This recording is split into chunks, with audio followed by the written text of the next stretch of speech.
So let's start with an overview of tempo in the Holst E-flat suite.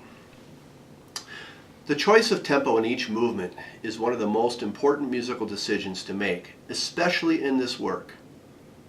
In the manuscript copy of First Suite in E-flat, Holst indicated that since each movement is derived from the same thematic material, it is desired that the entire work be played through without pause between movements. Now that suggests that Holst conceived the music with unity between each of the movements in mind. Tempos must therefore be selected with overall musical continuity being considered, as well as selecting tempos that achieve musical clarity for each movement. Now it is interesting to note that Holst gave no specific metronome markings in any of the movements, so one must use good musical instincts informed by knowledge of the entire score to make decisions about tempo. And tempo cannot be considered in isolation to everything else that is happening in the music. Qualities of the music such as harmonic tempo, that is how fast the harmony changes, rhythmic complexity, and density of counterpoint must be considered when making informed tempo choices.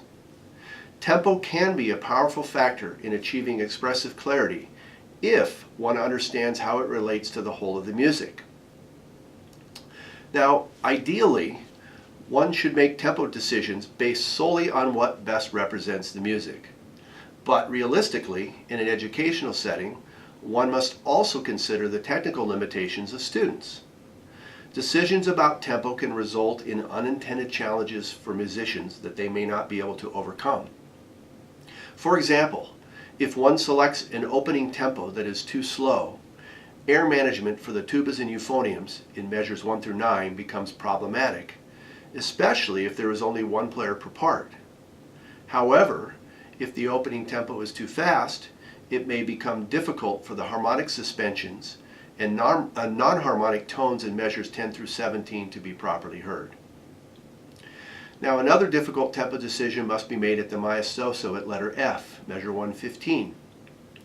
If one pulls the tempo back too far and then strictly observes the ritardando beginning at measure 123 to the end of the movement, the final tempo becomes overly slow, and endurance, tonal center, and pitch control probably suffer as a result.